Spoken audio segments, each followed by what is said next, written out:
Valmiki Ramayana, Ayodhya Kanda, Book Number 2, Sarga 56, Roman numerals, LVI 56, CHITRAKUTA.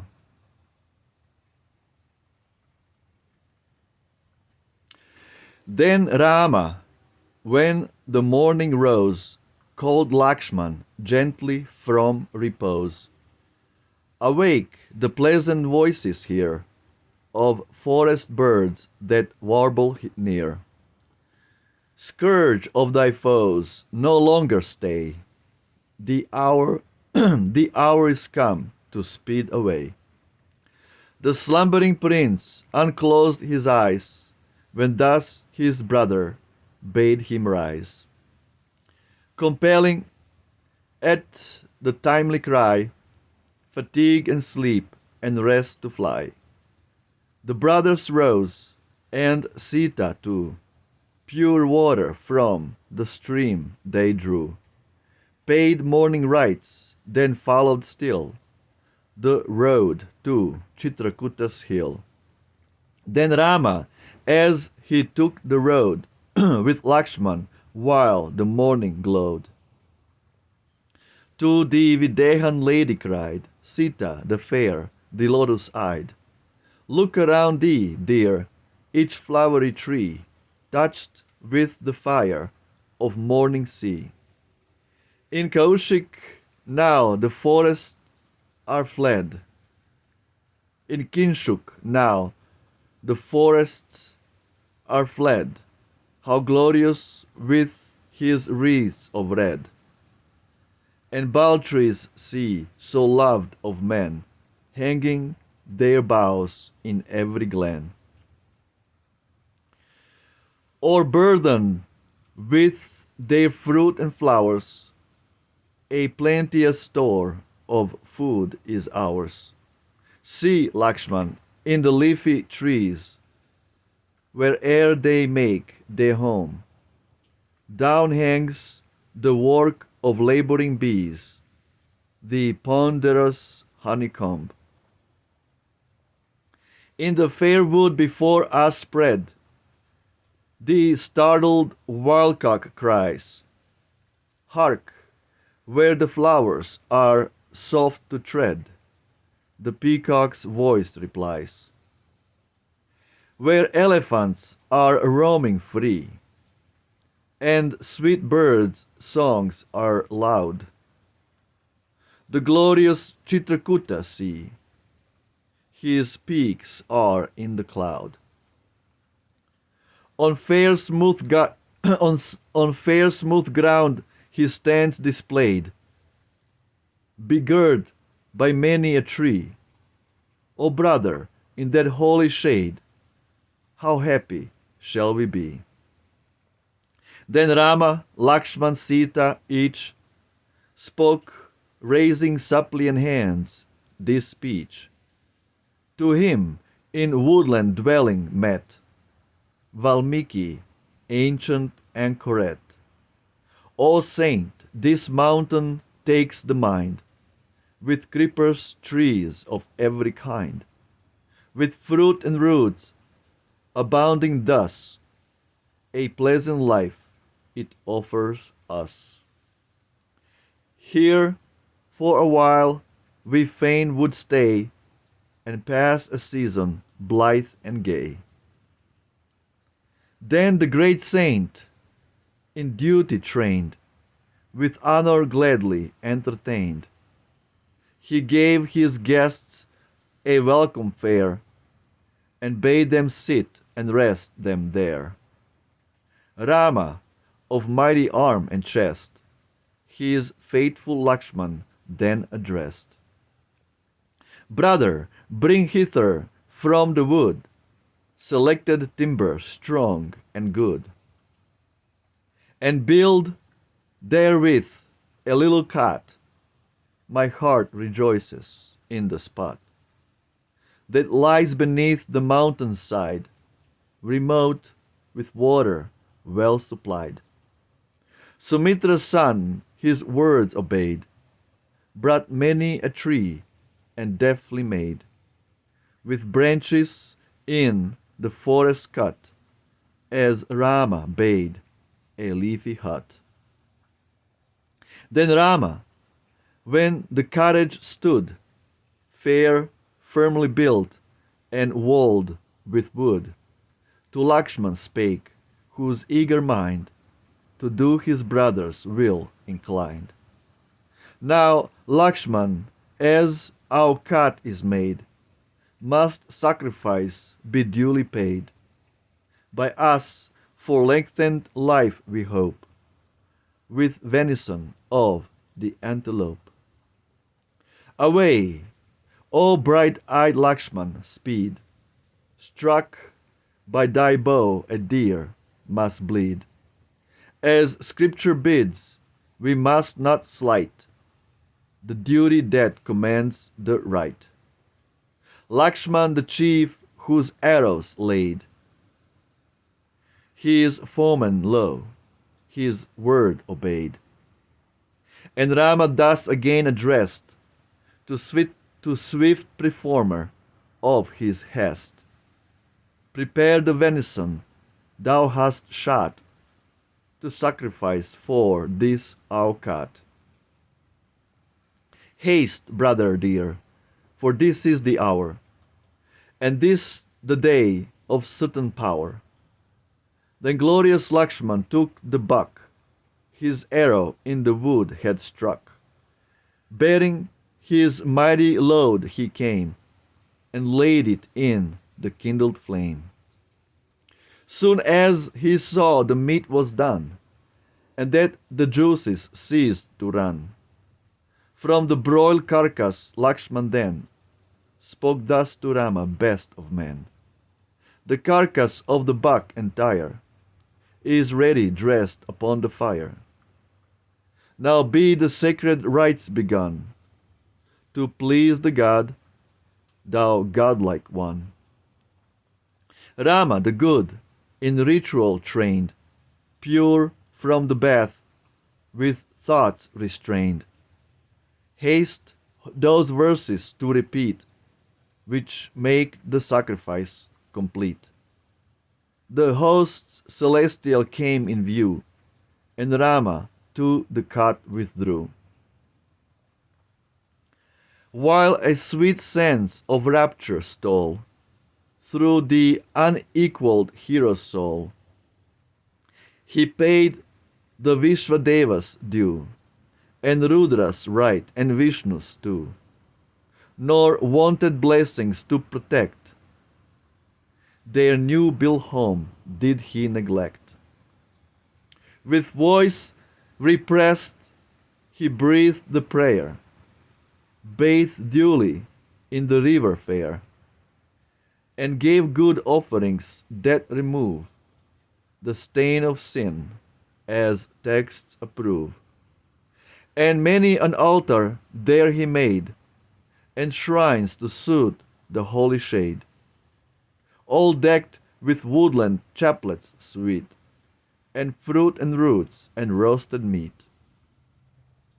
With muttered prayer, as texts require, water and grass and wood and fire, so Rama, Lakshman, Sita paid their offerings to each god and shade, and entered then their pleasant cot, that bore fair signs of happy lot. They entered the illustrious three, the well-set cottage fair to see, roofed with the leaves of many a tree, and fenced from wind and rain. So at their father Brahma's call, the gods of heaven assembling all, to their own glorious council hall, advance in shining train. So resting on that lovely hill, near the fair lily-covered rill, the happy prince forgot, surrounded by the birds and deer, the woe, the longing, and the fear that gloom the exile's lot. Absolutely beautiful. Absolutely beautiful. There are a few things we need to talk about though. Footnotes. 161:1. We have often looked on that green hill. It is the holiest spot of that sect of Hindu faith who devote themselves to this incarnation of Vishnu. The whole neighborhood is Rama's country. Every headland has some legend. Every cavern is connected with his name.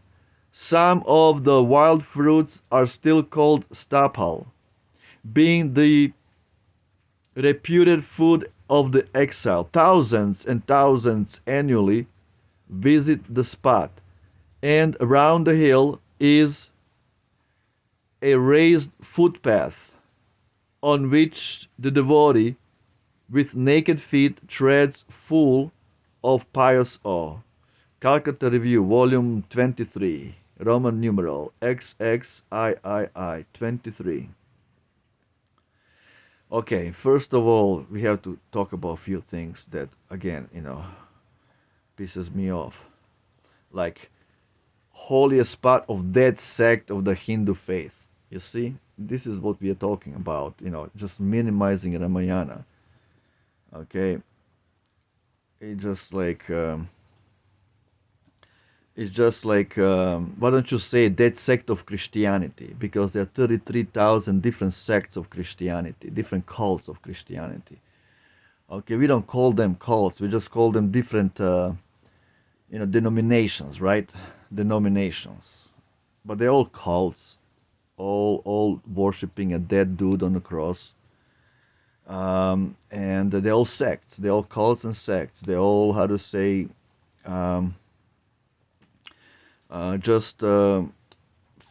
fringes of Christianity. So this is one thing. Ramayana is the most important, one of the most important, with Mahabharata, holy scriptures, that fully only focuses on what God does when He descends to this earth, when He walks this earth with His lotus feet, with His goddess Lakshmi. That's Ramayana. Every single thing in Ramayana is connected with Rama and what he did, how he interacted. Okay? So we don't call it a sect of Hindu. We call it God when walks this earth. That's Ramayana. Okay, this minimization is so offensive. And we have to address this nonsense coming from the Western secret societies, Freemasons, who wants to destroy the history by minimizing God, by neglecting God, and replacing Him with a new idea of God, of a dead dude on the cross. Okay. Anyway, this is absolutely beautiful. Credit where credit is due. Mr. Ralph Griffith, he really translated this so beautifully, so elegantly, so really heart-touching, heart-rending, beautiful poetry. Absolutely beautiful. Anyway, so Rama, Lakshman, and Sita, they decided to stay near Chitrakuta hill. Rama tells Lakshman to build a cot, a pleasant cot. And as soon as they build a cot, they need to make offerings to the gods. And Rama was able to properly chant all the Vedic mantras to please the gods. Now, this is what pisses me off. Look at this, right here. To please the God, to please the God. Okay, to please the God, and also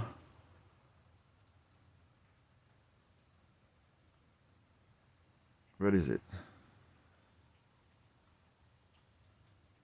Each God. The offerings to each God and shade. This is what I don't like. Okay? The gods of heaven. Okay, the gods of heaven. Lower G, stupid. Lower G, not capital G. Capital G is for God, one God. Lower G is for gods or demigods or angels. Okay? They are almost like God, but they are not God. There is only one God, Rama. Rama, Krishna, Christos, Christ. That's the only. Rome and Christendom. Rama, Krishna. That's only God. And this is what it's not good.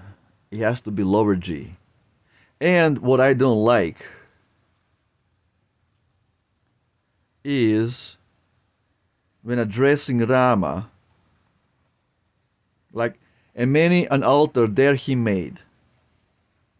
When you address Rama or Lakshman, which are both Vishnu Tattvas, and Sita is goddess Lakshmi, they are all Vishnu Tattva and Shakti Tattva, like unimaginably glorious supreme position that we, our ordinary souls, small little souls, parts and parcel of God, cannot even comprehend their position.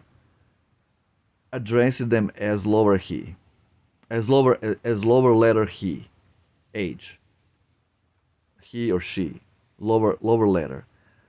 It has to be capital letter, H, he, for both Rama and Lakshman and Sita.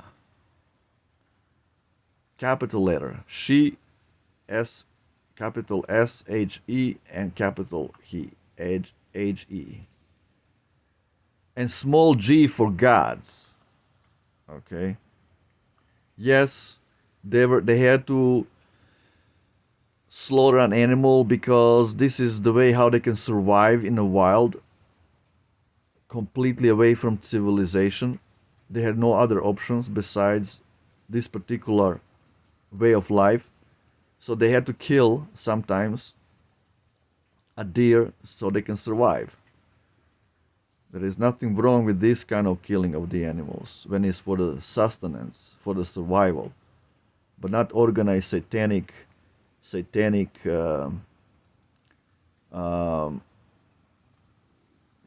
modern so-called materialistic civilization, demoniac civilization that kills animals through the use of machines and raises them in the most demoniac ways and so on and so forth. And that's where the whole humanity is punished by bad karma. Everybody has to kill each other. All these wars, all these criminal activities, all these gangs, all this violence is the karma for the slaughtering of innocent animals by the modern civilization. McDonald's, Burger King, these are all satanic, demoniac activities of people in the mode of ignorance, who worship literally Satan. Okay, so this is when we're talking about Vishnu Tattva, about Vishnu, yes, this is God. He is God. Rudra, Vishwadevas, they are not God. They are gods, lower G. And officially, yes, Rama appears in this material world through the agency of Lord Vishnu, officially. But Vishnu is never superior to Rama. It's just that Rama comes as an ordinary human being. So yes,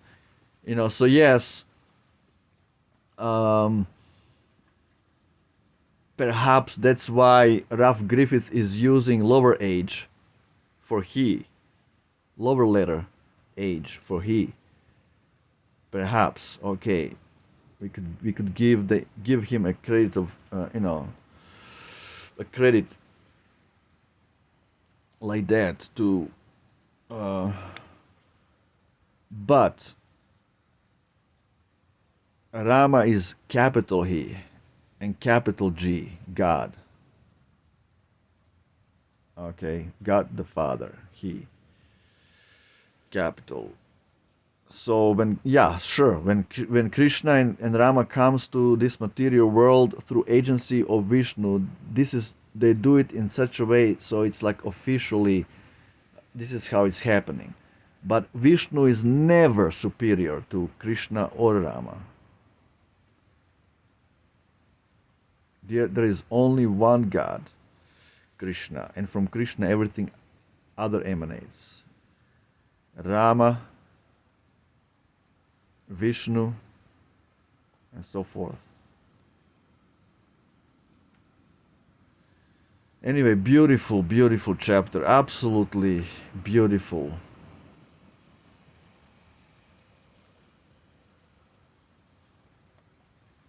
And back then also the forests were full of beautiful trees of every fruit. There were true vegetation going on. But in Kali Yuga, because the demoniac Kali Yugans, they cut all the trees that produce fruits down and replace them with pines and oaks and completely useless trees. Besides, for building houses, they are useless for every other purpose. So that's why it's very difficult to survive in forests in Kali Yuga, because there is no or very little fruit trees that you can sustain your life with the fruits. They don't exist anymore. They're all cut down. So unfortunately that's the case in Kali Yuga. It's very hard to survive in the wild. And also there is so little game or wild animals. So not many people can even survive. Not all of population can be supported by the wild animals, by the hunting. Only few can be supported. So that's the case of the planet Earth nowadays in Kali Yuga. All the trees, fruit producing trees, they were cut down, and literally almost all animals went extinct by the poachers and so on.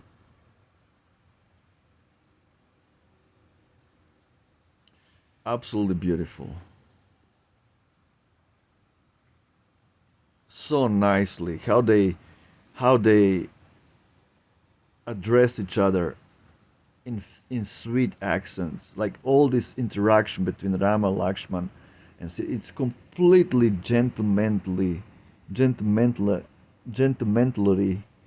ladylikely.